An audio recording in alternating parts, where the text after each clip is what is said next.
अस्सलाम वालेकुम भाई, क्या हाल चाल है? ठीक ठाक होंगे, उम्मीद है आप खुश होंगे। आप देख रहे हैं यूट्यूब चैनल, मैं हूं आपका दोस्त साहिब पिताफी।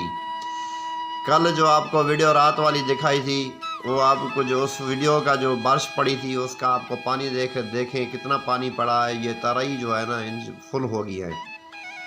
यहाँ से इस पानी जो है ना, इस ये हम बंदे भी इस्तेमाल करते हैं और जानवर भी इस्तेमाल करते हैं। बकरियां, भैंसें, ऊँट वगैरह यहाँ से पानी पीते हैं। ये देख कितना बारिश का पानी है, देखे कितना है। और ये तालाब भी है, नीचे जो है ना कुएँ लगे हुए हैं, वो कुएँ भी फुल हो जाते हैं। जब ये तराई का पानी ख़त्म होता है तो फिर कुएँ का पानी जो है ना उसमें जमा होता है, वो उधर से निकाल कर फिर पानी पीते हैं।